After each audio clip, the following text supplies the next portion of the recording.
Bonjour mes chères balances, nous allons voir quels vont être vos défis pour ce mois de mars. Alors c'est une guidance générale qui parle aux signes solaires, ascendants et lunaires. Alors on va regarder. Hop. Alors pour vous,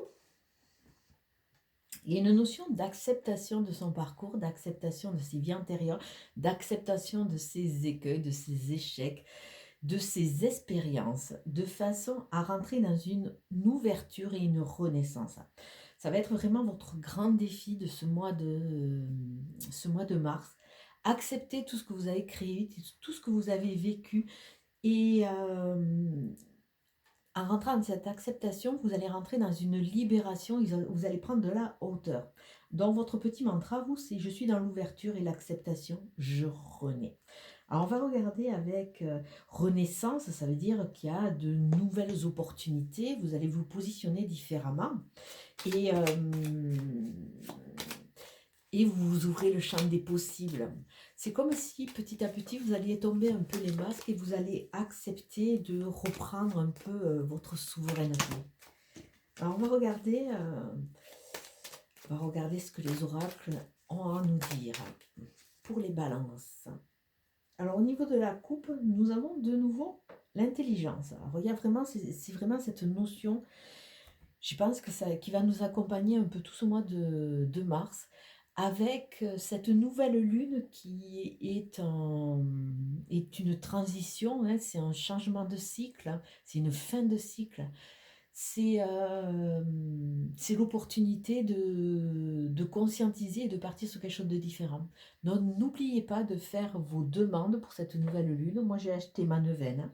Donc il y a cette intelligence, ça veut dire que vous n'allez plus réagir et interagir sur un coup de tête, vous allez réfléchir et vous allez retrouver la renommée. La renommée, c'est quelque part son statut, c'est la renaissance, vous allez renaître pour vous.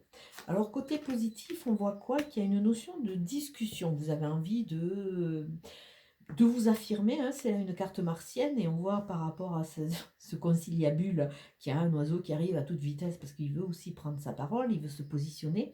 Donc quelque part il y a cette notion d'aller peut-être repartir vers des pourparlers, discuter, se positionner, oser dire quelque part. Donc pour vous il y a une libération de la parole.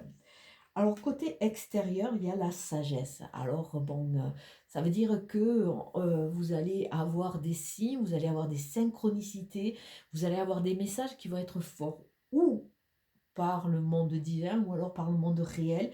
Mais il y a vraiment une notion de sorte de plénitude. Quand on est dans la sagesse, on est vraiment en harmonie, on est axé, on n'agit plus sur un coup de tête, on agit avec réflexion. Ça veut dire que si on agit avec réflexion, il y a quand même une analyse de la situation. On a ce recul, on est beaucoup plus maître. Il y a vraiment une notion de maîtrise. Alors la dominante, vous allez créer, il y a une notion de création, il y a une notion de nouveaux projets, il y a une notion aussi de structure qui est en dominante. Et non seulement vous avez la structure, mais en plus vous avez des nouvelles. Donc ça veut dire qu'il y a... Là, c'est ce que je vous avais dit quand je parle dans le monde divin, mais c'est vrai qu'il va y avoir des synchronicités, je pense. Il va y avoir... On vous demande d'ouvrir les oreilles, on vous demande vraiment de tirer quelque part de tirer une leçon de vos expériences qui va être une sorte de structure et toutes les nouvelles qui vont arriver, ça va vous donner du grain à moudre. Alors, on est sur du 46. On va voir quelle est votre synthèse.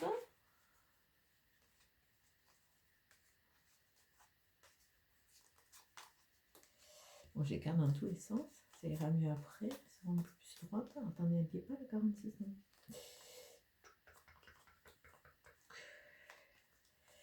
J'espère que je ne vais pas rater, sinon on est bon pour commencer. 46. Alors votre synthèse, moi je la trouve très intéressante parce que c'est l'infortune. Alors au-delà du mot qui nous parle d'une non-fortune, l'infortune nous montre votre combativité quelque part et elle est vraiment associée à cette analyse de votre expérience.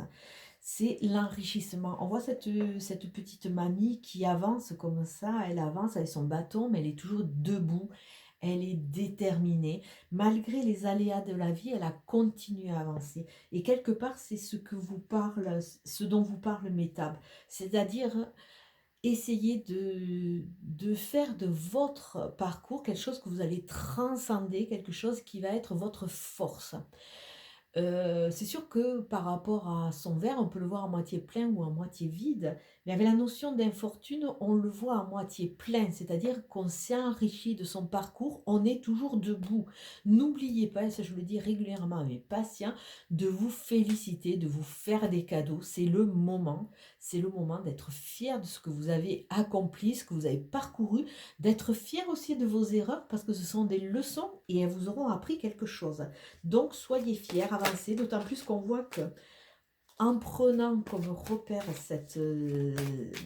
quelque part cette leçon de vie, vous allez pouvoir entreprendre quelque chose de nouveau.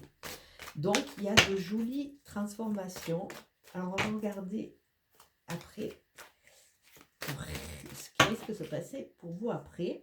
On voit qu'il peut y avoir un coup de foudre, d'autant plus que vous avez toutes les portes qui sont ouvertes, un coup de foudre, une rencontre subite. Donc c'est vrai que plus vous allez prendre cette hauteur, plus quelque part on va vous gratifier de jolies rencontres, de nouvelles qui vont vous aider à entreprendre.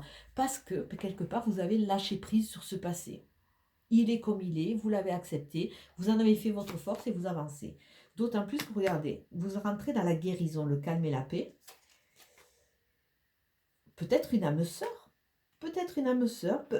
À travers âme sœur, prenez plutôt une personne qui va être en résonance, qui va pouvoir vous aider. Alors si c'est un projet, si c'est une création d'entreprise, si c'est un déménagement, si c'est un futur amour aussi, hein, mais une âme sœur n'est pas forcément quelqu'un avec qui vous allez vivre, mais on voit vraiment cette notion de connexion, cette notion de trouver ces aides extérieures, mais des aides qui vont vraiment être en résonance avec vous.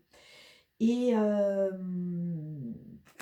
on finit par un non. On a eu le oui à la coupe, on en finit par le non, et ce qui est un peu normal.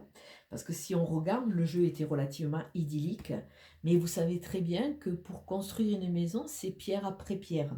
Donc il faut quand même aussi relativiser. Vous êtes en phase de guérison, donc n'allez pas trop vite. Pour le moment, tous vos feux ne sont pas au vert, bien qu'on l'ait vu au niveau de la coupe, donc c'est en devenir. On vous dit de temporiser, il faut tout mettre en place et vous allez voir que ce non, petit à petit, va se transformer en un oui révélateur, un oui qui va vous accompagner dans cette renaissance. Mais renaissance, vous êtes en chemin, vous êtes en train de renaître. Donc, chaque chose en son temps, à chacun son rythme, et n'allez pas plus vite que la musique. Je vais vous souhaiter une très très belle journée. Ciao, ciao.